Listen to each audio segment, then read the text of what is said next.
The day I thought we were just touring a nursing home. My daughter gripped the steering wheel and said, "You're staying here." No discussion, no questions. Just a decision already signed, sealed, and ready to erase me from my own life.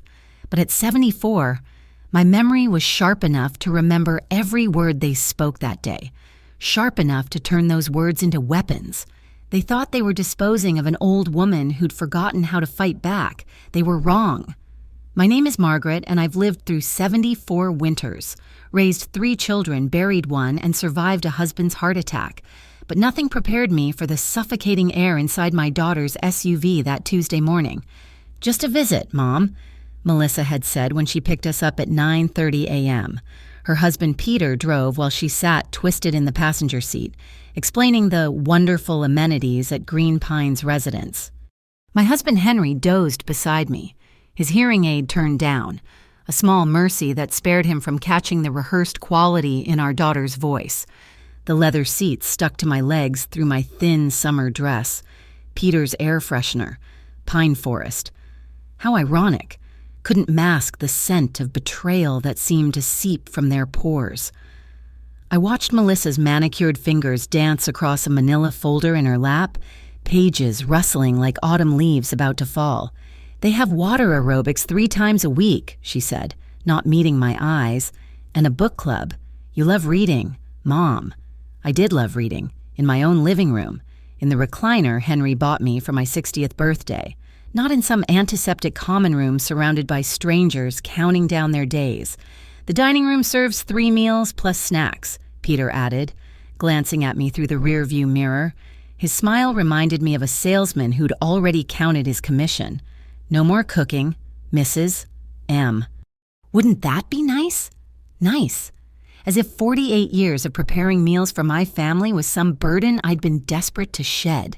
As if the kitchen where I'd taught Melissa to make her grandmother's apple pie was just another chain around my ankles. The SUV slowed as we turned into a circular driveway. Green Pines residence loomed before us, 3 stories of beige brick trying desperately to look homey with its fake shutters and potted geraniums. A woman in coral scrubs stood at the entrance, clipboard in hand, smile already fixed in place. "Here we are," Melissa announced, her voice pitched too high, too bright.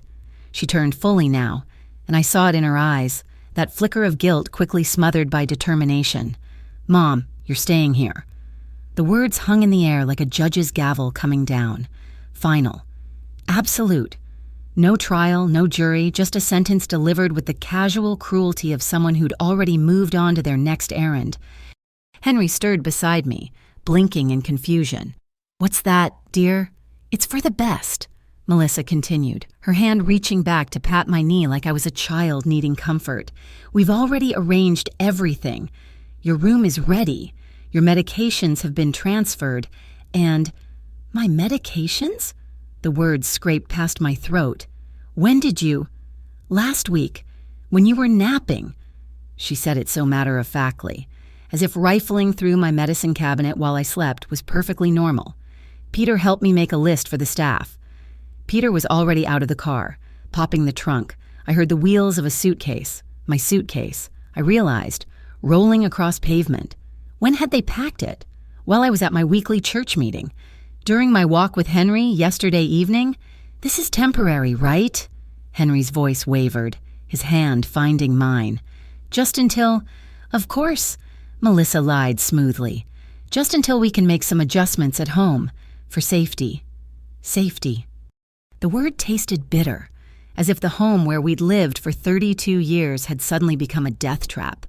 As if the stairs I climbed daily were mountains, the bathtub an ocean waiting to drown me. The woman in scrubs approached, her smile widening. "You must be the Hendersons. We're so excited to welcome you to the Green Pines family." Family. They threw that word around like candy at a parade, hoping we'd grab it, hold it close, pretend it meant something. But family didn't ambush you on a Tuesday morning. Family didn't pack your life into a suitcase while you weren't looking. "Come on, Mom," Melissa said, already unbuckling her seatbelt. "Let's get you settled in." Settled in, like dust on a shelf, like flowers in a vase, cut from their roots, arranged prettily while they slowly died. I memorized every word, every gesture, every lie wrapped in concern. Because at 74, my memory wasn't just sharp. It was a weapon they didn't know I still carried, and I would use it. The automatic doors whispered shut behind us, sealing our fate with a soft pneumatic hiss. The lobby smelled of industrial cleaner masked by vanilla candles, the kind of artificial sweetness that made my stomach turn. Melissa strode to the reception desk like she owned the place, Peter trailing behind with our suitcases. Our suitcases. 2 lives compressed into matching luggage we'd received as an anniversary gift. Checking in my parents, Melissa announced to the receptionist, sliding a folder across the marble counter. The words hit me like a slap. Checking in. Like we were packages to be processed, tracked, and shelved. The receptionist, barely older than my youngest grandchild, typed frantically, her acrylic nails clicking against the keyboard. Henderson, Henry, and Margaret. Oh yes, we have you in suite 247. That's our deluxe double room with garden view. Garden view. I caught a glimpse through the hallway window. 3 rose bushes struggling in mulch, surrounded by concrete walkways. In my real garden, the tomatoes would be ripening now, the sweet corn reaching toward the sun. Who would water them? Who would know to pinch back the basil before it flowered? Here are your welcome packets, the girl chirped, handing Melissa 2 plastic folders bursting with schedules, rules, and consent forms. Lunch is at 12:30 p.m., and today's activity is watercolor painting at 2 p.m. Henry's hand trembled in mine. Watercolors. He'd been an engineer for 40 years, built bridges that carried thousands safely across rivers. Now they expected him to dabble with paintbrushes like a kindergartner. This way, a new voice interrupted. A tall man in navy scrubs materialized beside us, his name tag reading, Derek, Resident Care Coordinator. His smile never reached his eyes. I'll show you to your room. The hallway stretched endlessly, punctuated by identical doors with brass nameplates. Some displayed flowers, photos, desperate attempts to claim individuality in this sea of sameness. The fluorescent lights hummed overhead, casting everyone in a sickly pallor. An old woman shuffled past, her walker scraping against the linoleum, her eyes vacant. Would that be me in 6 months? A year? Here we are, Derek announced, unlocking 247 with a key card. You're home, away from home. Home. The word lodged in my throat like a pill taken without water. The room was clean. I'd give them that. 2 hospital beds dressed up with quilted coverlets.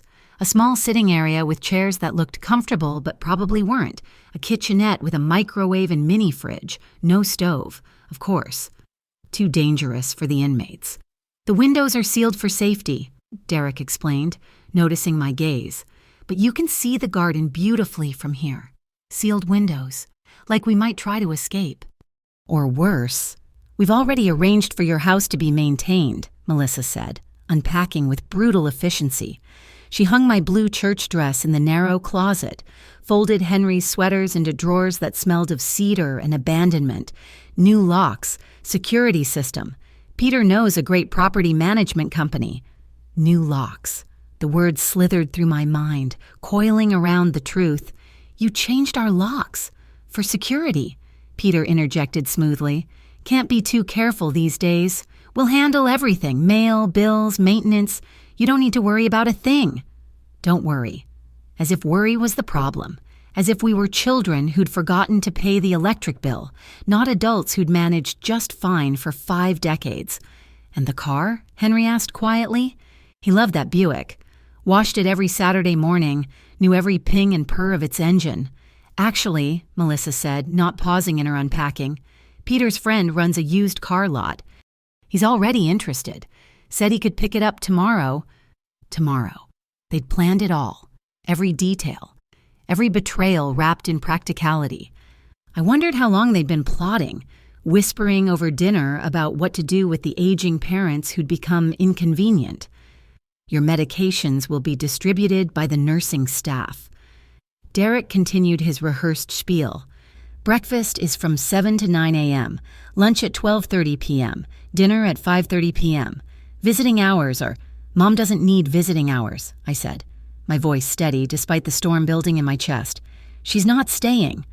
The silence that followed was deafening. Melissa's hand stilled on a sweater. Peter cleared his throat. Derek's professional smile flickered. "Mom," Melissa said softly, approaching me like I was a spooked animal. "We discussed this. You're confused.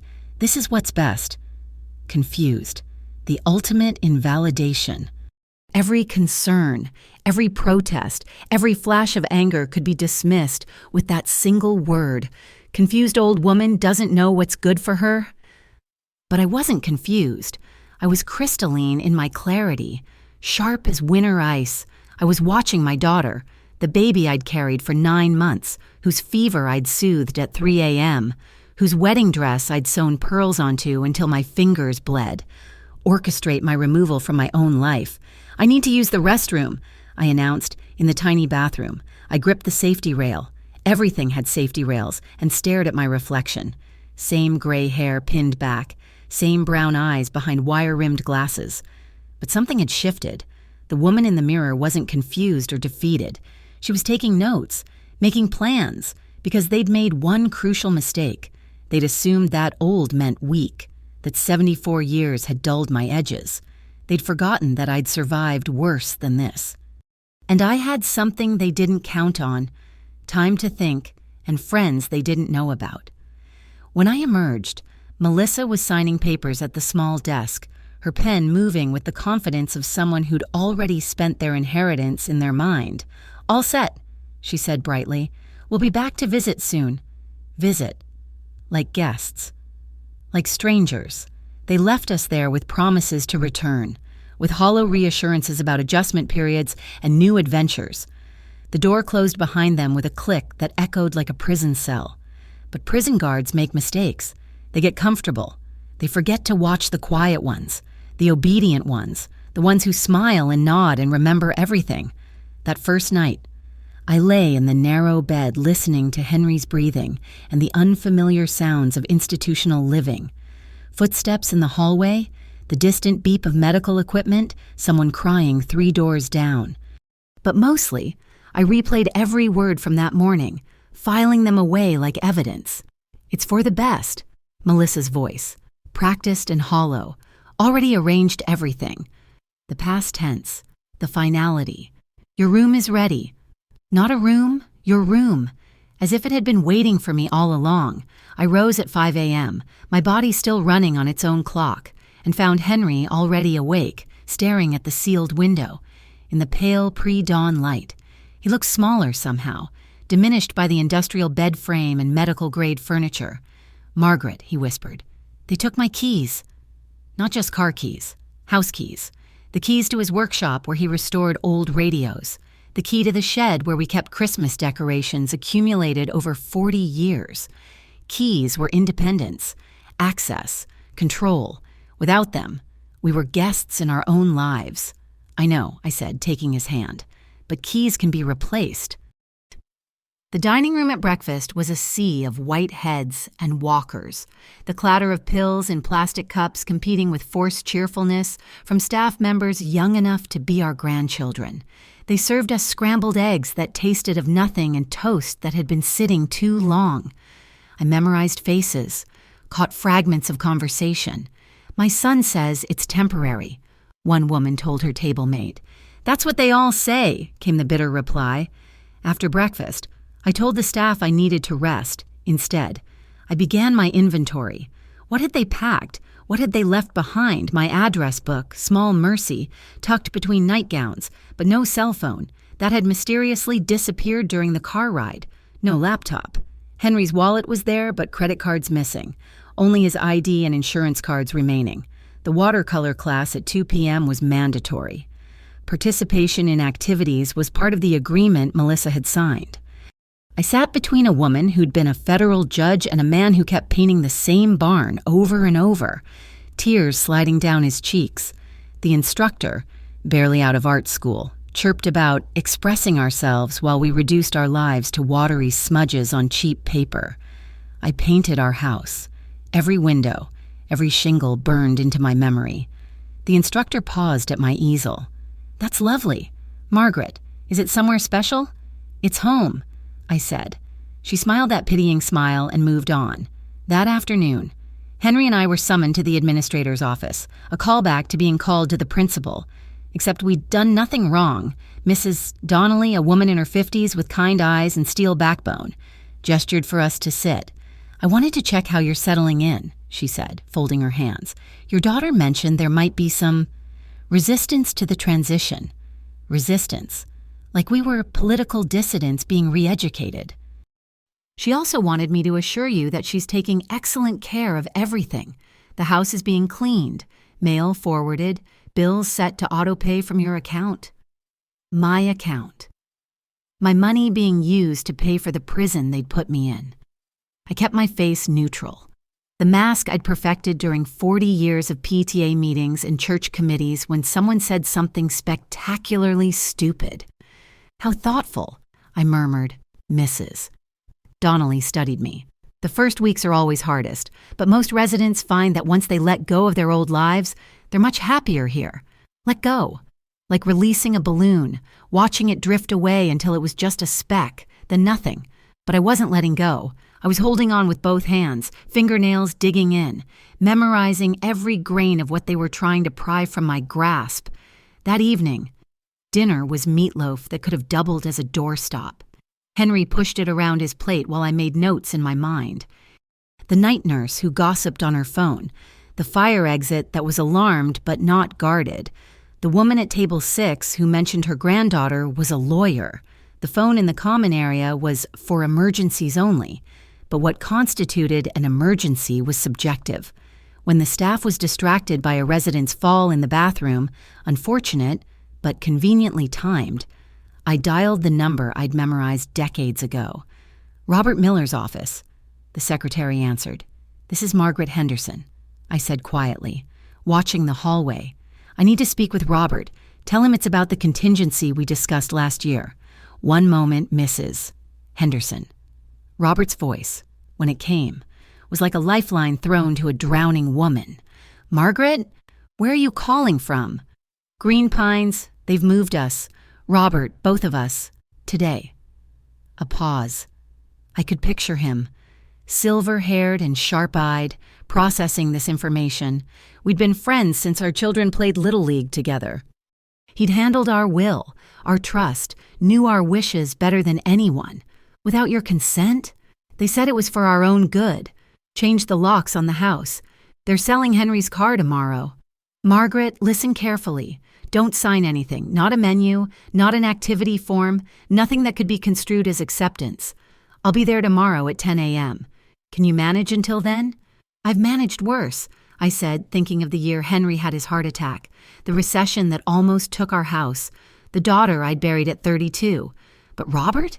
They don't know about the trust, do they?" His chuckle was dark. "No, my dear, they certainly don't."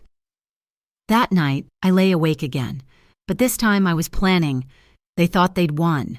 Melissa and Peter thought they'd neatly packaged their problem parents, freed themselves to liquidate assets and live unencumbered. They'd counted on confusion, on docility, on the inevitable surrender that comes with age and exhaustion. But I remembered everything, every word, every gesture, every small cruelty disguised as care. And tomorrow, Robert would remind them that remembering wasn't just about the past.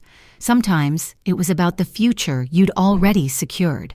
The news started trickling in through unexpected channels. During morning exercise class, 20 seniors lifting foam weights to music from our youth, Evelyn from room 203 leaned over and whispered, "My daughter drove past your house yesterday, said there was a locksmith van in the driveway." So it was true.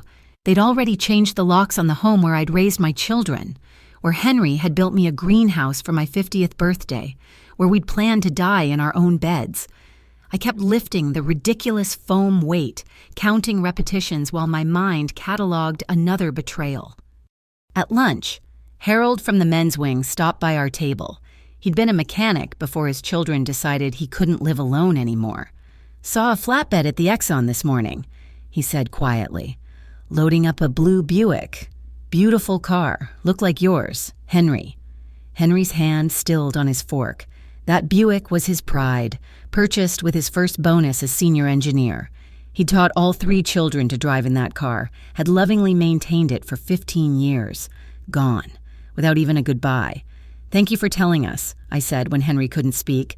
Harold nodded and shuffled away, understanding the weight of what he'd delivered. The afternoon brought a call from Melissa. We were allowed 1 monitored phone call per day, like inmates. She used her bright, false voice, the one she'd perfected during her real estate career. "How are you settling in? Did you try the art class? I heard the instructor is wonderful." "We're fine," I said, because what else could I say with the activities coordinator hovering nearby, pretending to water already drenched plants? "Oh, good. I knew you'd adjust quickly. Listen, everything at the house is handled. The locks are changed for security. You know how that neighborhood has declined, and Peter got an excellent price for Dad's car. We'll put it toward your care costs." Your care costs, not savings for us. Not our money, your care costs. Like we were a problem to be budgeted. "How excellent?" I asked mildly. "Oh, well, enough to help. These places aren't cheap, you know, but don't worry about that. We're handling everything." Handling, like we were a deceased relative's estate, not living, breathing people with opinions and rights. "By the way," she continued, "I'll need you to sign some paperwork. Just routine stuff. Power of attorney for medical decisions, some banking forms. Peter will drop them by tomorrow." "Of course, dear," I lied smoothly. "Whatever you need."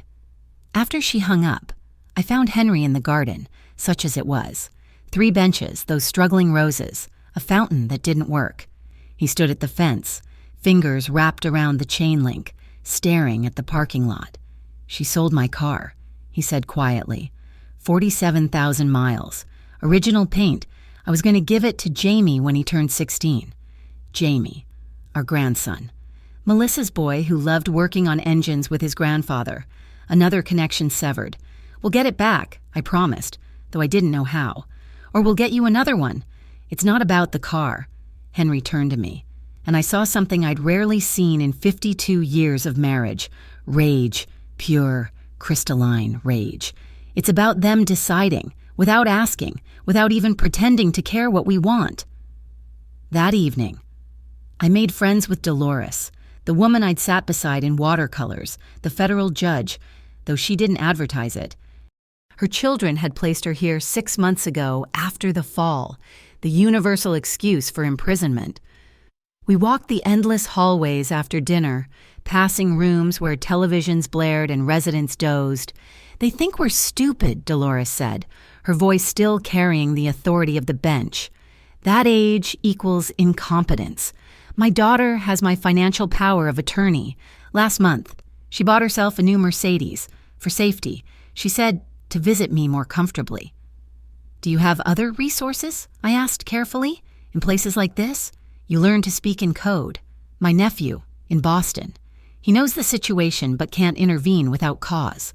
She paused at a window overlooking the parking lot. "What about you? You don't strike me as someone who gives up easily." "I have a friend, a good friend. He's coming tomorrow." Dolores smiled, the first genuine smile I'd seen from her. "Good. Make them nervous. Nervous people make mistakes."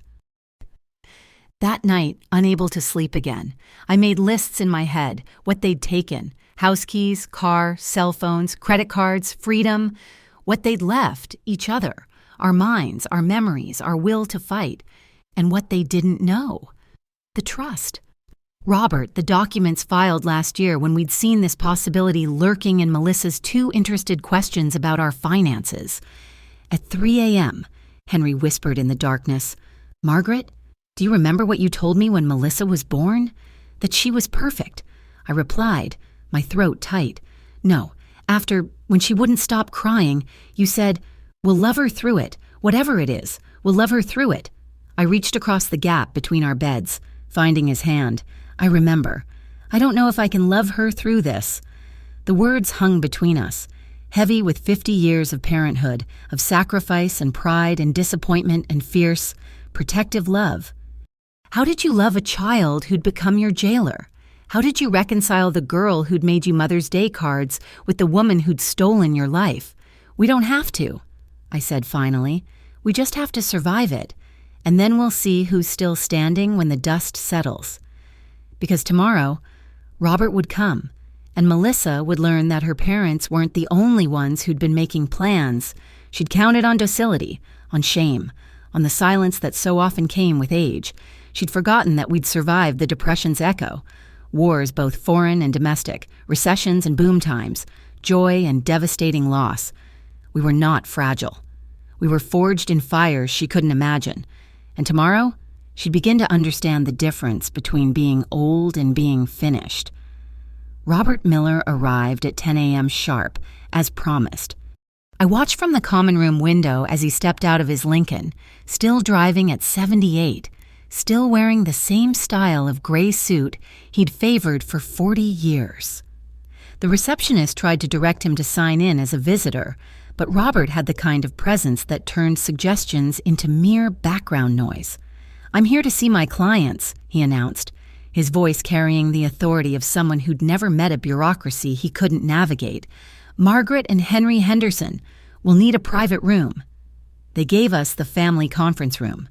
Beige walls, inspirational posters, a table scarred by countless difficult conversations. Robert hugged me, shook Henry's hand, then sat down and pulled out a leather folder thick with documents. "First," he said, adjusting his glasses, "tell me everything. Don't leave out a single detail." So we told him. The ambush disguised as a morning drive, the packed suitcases, the changed locks, the sold car, the casual cruelty of it all. Robert took notes in his precise handwriting, occasionally making sounds that reminded me of a cat spotting prey. When we finished, he leaned back and smiled. Not a pleasant smile. "They've been busy, but not as busy as we were last year." He pulled out a document. "The Henderson Family Trust, established 14 months ago. Irrevocable. You remember?" I remembered.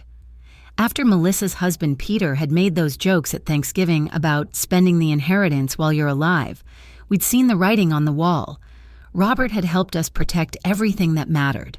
"The house is in the trust," Robert continued, "as is the car. Technically, they've committed theft by selling it. Your investment accounts, savings, everything except your Social Security deposits, which I see they're redirecting to pay for this place." He pulled out another paper. "The trust is managed by you both and, in case of incapacity, by me as successor trustee, not Melissa, not Peter, me." Henry straightened in his chair. "So they can't do anything," Robert confirmed. "The house changing locks, illegal, selling the car, theft, and this." He gestured to the walls around us. "Kidnapping. If we want to push it that far, they'll say we're confused," I pointed out, "that we agreed to come here, which is why I brought this." Robert produced a small digital recorder. "With your permission, I'd like to record your statement, both of you, your mental state, your wishes, your account of what happened, time-stamped, witnessed, admissible." For the next hour, we spoke into that little machine. Every detail, every lie, every moment of betrayal, Robert asked careful questions, establishing our competence, our awareness, our absolute rejection of this arrangement. When we finished, he made copies on a portable device he'd brought. "Now," he said, packing up his files, "here's what's going to happen. Melissa and Peter are coming here tomorrow with papers for you to sign. You will not sign anything. Instead, you'll call me. I'll be here within 30 minutes. "What about today?" Henry asked. "Can we leave now?" Robert's expression softened. "I could take you home today, but they'd just bring you back, claiming you wandered off or were confused. Better to let them dig their hole a little deeper. Let them show their hand with these papers. Then we'll have everything we need." He stood to leave, then paused. "Margaret, do you still have that emergency credit card? The one not linked to your main accounts?" I nodded. It was hidden in the lining of my old purse, a habit from decades of keeping mad money where nobody would look. "Good. Keep it hidden. We might need it." He squeezed my shoulder. 24 hours, then we turned the tables. After Robert left, Henry and I felt different, straighter, stronger. We had ammunition now, and more importantly, we had confirmation that we weren't crazy, weren't overreacting, weren't the confused elderly couple our daughter was painting us to be. That afternoon, I used the common room phone again. This time, I called my friend Patricia, who lived 2 streets over from our house. "Patty, it's Margaret. I'm calling from a care facility. Melissa put us here." The silence on the other end spoke volumes. Then, "I wondered why your car was gone and strange people were going in and out." "Oh, Margaret, what can I do?" "Watch the house." I said, "Take pictures if you see anything unusual. And Patty, call Susan Brennan. Tell her what's happened." Susan Brennan wrote for the local paper, had covered everything from school board meetings to senatorial races. She'd also been in my book club for 15 years. Sometimes the best weapon wasn't legal, it was public opinion. That evening, dinner was chicken that could have doubled as shoe leather, but everything tasted better with hope as seasoning. Dolores joined us, and I quietly shared that we had a plan in motion. "Good," she said firmly. "My nephew is driving down this weekend. Perhaps we should all have lunch. Networks, alliances, the currency of survival in places like this."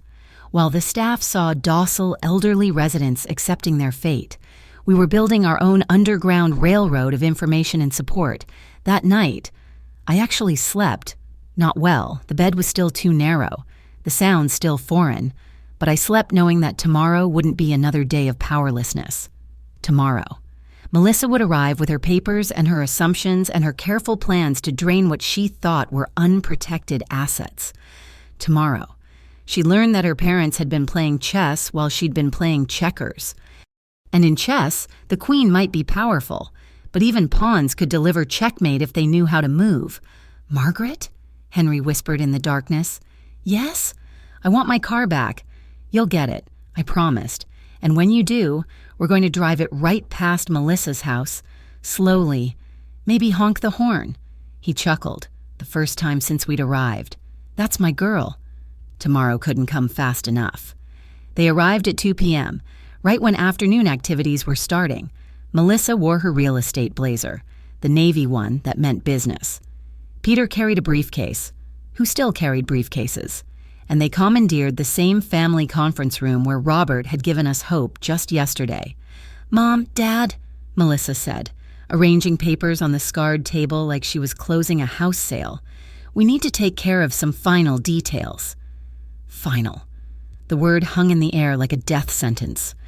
"What kind of details?" I asked, folding my hands in my lap to keep them from shaking, not with fear, but with anticipation. "Just some paperwork to make everything easier," Peter said, his smile as artificial as the flowers in the lobby. "Power of attorney forms, some banking authorizations, standard stuff." Standard. Like stripping your parents of their autonomy was as routine as renewing a driver's license. Melissa slid the first paper across to me. "This gives me medical power of attorney, in case you can't make decisions for yourself." "But I can make decisions," I said mildly, not touching the paper. "Of course you can," she soothed, using the voice I recognized from when she'd tried to convince buyers that a leaking roof was character. "This is just precautionary. Everyone our age should have one." Our age. She was 51, not 74. The comparison was deliberate, meant to huddle us all together as aging adults, obscure the 23-year gulf between us. "And this one," Peter pushed another form forward, "allows Melissa to manage your financial affairs, pay bills, handle investments, takes the burden off you." Burden. They'd reframed our entire lives as burdens to be lifted, responsibilities to be shed. I looked at the forms, dense legal language designed to intimidate, to make you sign rather than struggle through the implications. "I'll need to read these carefully," I said, pulling the papers toward me. "Oh, Mom, they're just standard forms. The notary is only here for another hour." Melissa checked her phone with practiced concern. "We really should get them signed today." A notary. They'd brought a notary. So sure we'd comply. The woman sat in the corner, seal at the ready, probably billing by the hour. "Then we'd better read quickly," Henry said, taking half the stack. His engineering mind had always been good with details. I watched Melissa's jaw tighten. This wasn't going according to script. The first form was worse than I'd expected. Full financial power of attorney, immediate. not springing upon incapacity. It would give Melissa complete control over every penny we'd saved, every investment we'd made, every decision about our money. The second was medical, including the right to choose our place of residence and make all care decisions. Signing it would make this imprisonment legal, irreversible. The third made my blood run cold. Deed of gift. They wanted us to sign over the house. Today. Here. Now. This is interesting, I said, holding up the deed. You want us to give you our house? Not give, Melissa said quickly. Transfer. For tax purposes. You'd still live there, of course, once you're ready. Ready. Once we'd been properly broken, she meant once we'd accepted our fate and proved we could be trusted to be grateful. And if we're never ready? Henry asked quietly. If we decide we like it here so much we want to stay forever? Peter shifted uncomfortably. Well, then the house would be maintained for you, as an investment. Your investment, I clarified. For the family. Melissa insisted, but her eyes wouldn't meet mine. I set the papers down carefully, aligned them perfectly on the table. I'd like to call our lawyer, have him review these. Mom, we're your family. You don't need a lawyer against your own family. Melissa's voice carried an edge now, frustration bleeding through the veneer. This is exactly the kind of paranoid thinking that worried us in the first place. Paranoid, confused, difficult. They had a whole vocabulary designed to invalidate us. Nevertheless, I said, standing up, I'm calling Robert Miller. Who? Peter asked, but Melissa's face had gone pale. Our attorney, Henry said, standing with me. You remember him. Melissa. He did our will. Your will? She tried to recover. That old thing? Mom, you need someone who specializes in elder law, not some small town. Robert specializes in trust and estate law, I interrupted. Has for 40 years. I'm sure he's seen standard forms like these hundreds of times. I moved toward the phone on the wall. Facilities like this always had phones in conference rooms for difficult family calls. Melissa actually stepped in front of me. There's no need to bother him. We're your children. We're trying to help. Then you won't mind if our lawyer reviews the help you're offering, Henry said. He'd moved to my side, a united front, the notary, sensing tension, began packing up her seal. I can come back another day, she offered. That won't be necessary, Peter said sharply, then caught himself. I mean, we'll call you. I reached around Melissa and dialed Robert's number from memory. She watched, fists clenched, as I waited for him to answer. Robert, it's Margaret Henderson. Yes, we're in the conference room. My daughter has some papers she'd like us to sign. Could you possibly... Oh, you're nearby? How fortunate. Yes, we'll wait. I hung up and smiled at my daughter. He'll be here in 20 minutes. He was just finishing lunch at the restaurant down the street. What a coincidence. It wasn't, of course. Robert had been waiting for my call since breakfast, probably billing every minute to the trust that Melissa didn't know existed. This is ridiculous, Melissa snapped, her real estate persona cracking like cheap foundation. We're trying to protect you. Do you have any idea what this place costs? How much we're sacrificing to ensure you're cared for? How much? I asked, genuinely curious. What's the monthly rate? $8,000, Peter supplied. Each, that's $16,000 a month, not counting extras. From our accounts, and Henry noted.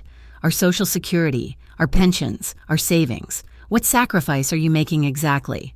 The house needs maintenance, insurance. Property taxes. Melissa was pacing now, her heels clicking on linoleum. We're managing all of that for you. Without asking us to, I pointed out. Without permission. After changing the locks and selling Henry's car. For your own good, the words exploded from her. You're 74 years old. Dad's 76. You can't keep pretending you're 40. There it was. The truth beneath the concern. We'd gotten old, and old was inconvenient. Old was embarrassing. Old was in the way. I'm not pretending anything, I said calmly. I know exactly how old I am. Old enough to know when I'm being robbed by my own daughter. The word hung in the air like a slap. Robbed, not helped, not cared for. Robbed. Melissa's face went from pale to flushed. How dare you? The door opened. Robert walked in, carrying his leather briefcase and wearing his courtroom face. "Good afternoon, everyone. I understand we have some documents to review." The next 20 minutes would change everything. But standing there, watching my daughter realize her carefully laid plans were unraveling, I felt something I hadn't felt in days. Power. Robert set his briefcase on the table with deliberate precision, the click of the latches echoing in the sudden silence. He pulled out his reading glasses, a theatrical touch, since I knew he'd already memorized every relevant document. "May I?" He gestured to the papers Melissa had brought. She slid them across reluctantly, her manicured nails scratching against the wood. Robert read in silence, occasionally making soft sounds that seemed to tighten the knot of tension in Melissa's shoulders. Peter fidgeted with his phone. The dismissed notary lingered by the door, clearly sensing drama worth witnessing. "Interesting," Robert finally said, setting the papers down. "Very comprehensive. Tell me, who drew these up?" "Peter's colleague," Melissa said defensively. "He specializes in elder care transitions." "Elder care transitions."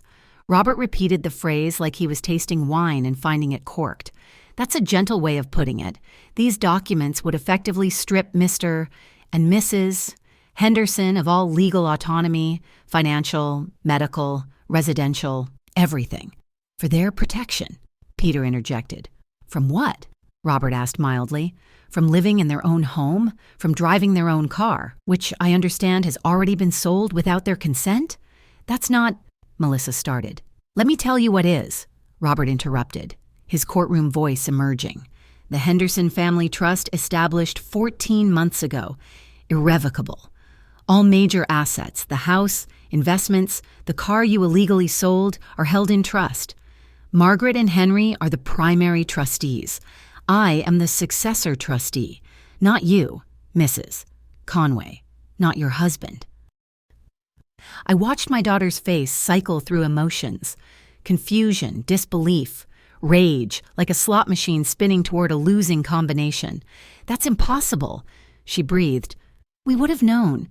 When Dad had his surgery last year, I handled everything." "You handled the medical insurance," and Robert corrected, "because your parents allowed it. The financial assets were already protected.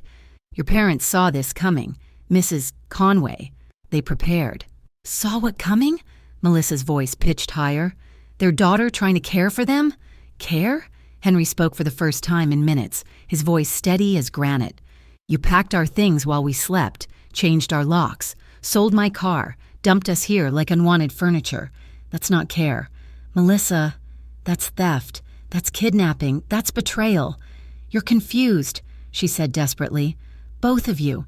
This place. These people. They're equipped to help with dementia." "Stop." Robert's voice cut through her words like a blade. "I have here a recording made yesterday of your parents, time-stamped, witnessed, establishing their complete mental competence. I also have photographs of the locksmith at their house, a bill of sale for a car sold without the owner's consent, and admission records showing your parents were brought here under false pretenses." He pulled out a single sheet of paper. "This is a cease and desist order. You will return all keys to the Henderson home immediately. You will provide full accounting of the car sale and return those funds. You will remove yourself from any and all financial accounts you may have accessed, and you will not approach or contact Meister and Mrs. Henderson without their explicit consent. You can't—" Peter stood up, his face flushed. "We're their family." "Family doesn't have special rights to commit elder abuse," Robert said calmly, "which is what this is, legally speaking. Now, you have two choices. Comply with this order, or I file criminal charges Monday morning: elder abuse, theft, false imprisonment. The local DA is particularly aggressive about these cases. Bad for his re-election if seniors are being victimized." The notary had her phone out, probably texting everyone she knew about the drama unfolding. Tomorrow, half the town would know what Melissa Conway had tried to do to her parents. "We were trying to help," Melissa said, but the fight had gone out of her voice. "They're getting older, the house is too big. Dad's driving was getting dangerous." "According to whom?" I asked quietly. His last driving evaluation was 6 months ago. Perfect record. The house that's too big, we've managed it fine for 32 years. What's really too big, Melissa, is your new beach house, the one you bought last spring, the one you needed a bigger down payment for. She flinched. Peter's face went white. Oh yes, I continued. Patricia Matthews lives 2 doors down from us. Her daughter works at the bank. Small towns, Melissa. People talk. They notice when someone suddenly needs to liquidate their parents' assets. We didn't. The paper trail will be interesting, Robert mused. When we subpoena your financial records, judges take a dim view of children who prey on their parents.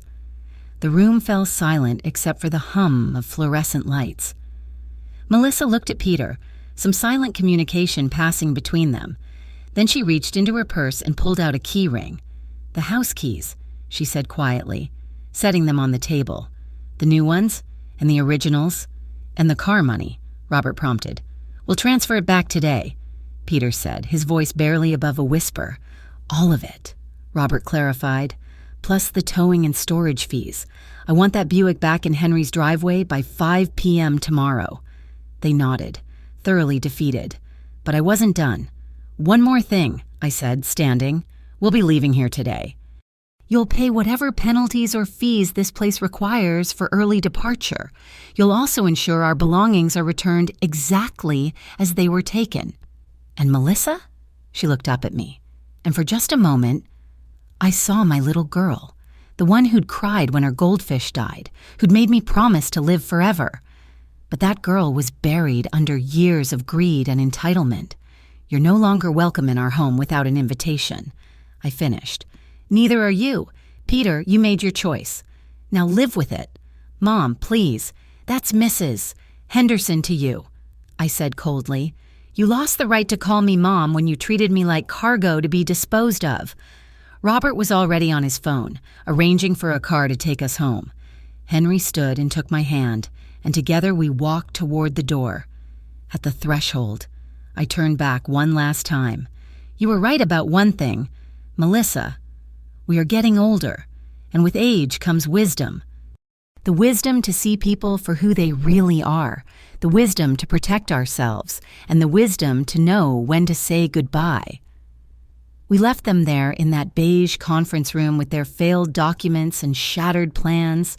The notary was already slipping out, probably racing to be the first to spread the story. By dinner, everyone would know. Good. Let them know what happens when children mistake their parents' love for weakness. The hallway had never looked so bright, so full of possibility. Freedom waited just beyond those automatic doors. Our freedom, our lives, our choice. Ready to go home? Robert asked, joining us at the elevator. Beyond ready, Henry said, his voice stronger than it had been in days. As the elevator doors closed, I caught one last glimpse of Melissa through the conference room's glass panel. She was crying. Once. That would have broken my heart. Now. I felt nothing but the cool satisfaction of justice served. The house felt different when we walked through our own front door, not changed, but somehow more precious. Every familiar creak of the floorboards, every faded photograph on the mantel, every worn spot on Henry's recliner spoke of a life we'd almost lost. Patricia Matthews was watering our plants. Bless her. She dropped the watering can when she saw us, tears streaming down her face as she hugged me tight. I knew you'd be back, she whispered. I told everyone at church what they'd done. The whole congregation has been praying. Over the next days, the phone rang constantly. Friends, neighbors, even distant relatives who'd heard the story. Susan Brennan from the paper asked for an interview, but I declined. Public humiliation wasn't the goal. Protecting ourselves was... Henry got his Buick back at 4:45 p.m. the next day, 15 minutes before Robert's deadline. He spent an hour in the garage, checking every inch of it, then took it for a long drive. When he came back, his eyes were bright with unshed tears.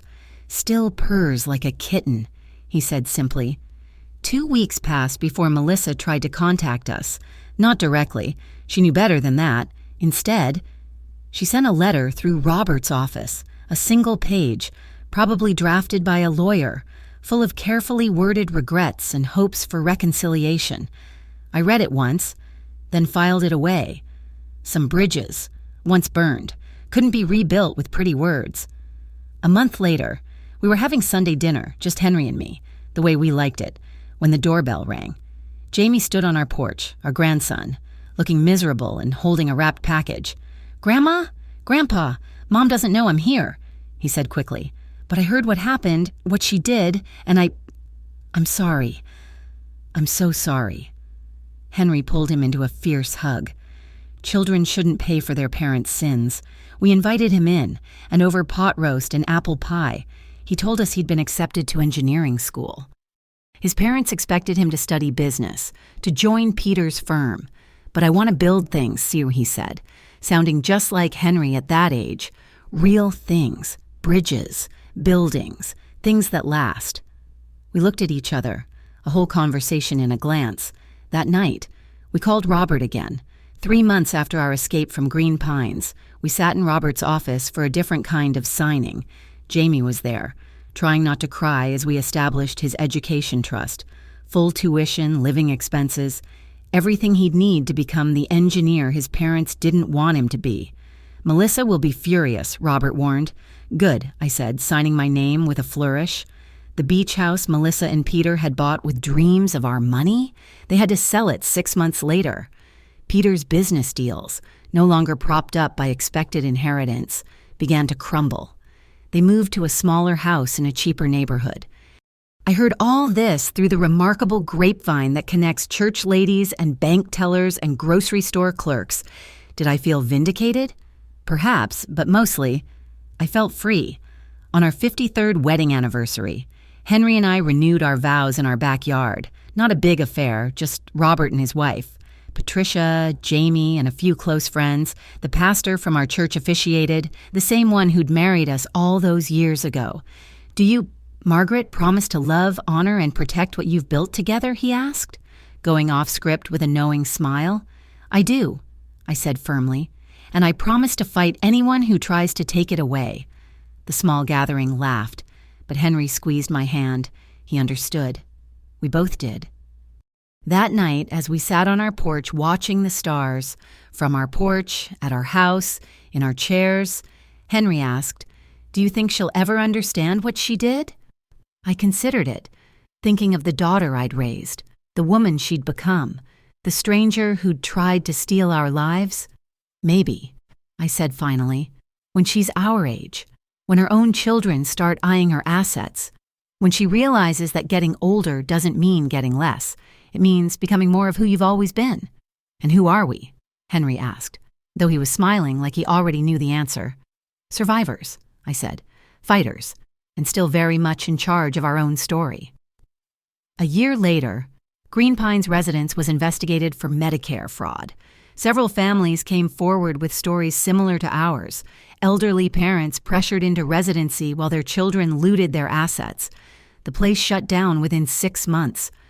Derek, the intake coordinator who'd shown us to our home away from home, was arrested. I thought about calling Melissa when I read about it in the paper. Thought about saying something clever, something cutting. Instead, I clipped the article and filed it with her letter. Evidence. Like breadcrumbs marking the path we'd traveled. Jamie graduated with honors. He sends us photos of every bridge he works on, every building he helps rise from the earth, in every picture. His smile reminds me that good can come from betrayal, that families can be rebuilt in unexpected ways. Last week, I got another letter forwarded through Robert. Melissa again. This time, she was asking for help. Peter had left her. The money was gone. She was sorry. So sorry. Could we please talk? I held the letter for a long time, standing in the kitchen where she'd learned to cook, in the house she'd tried to steal.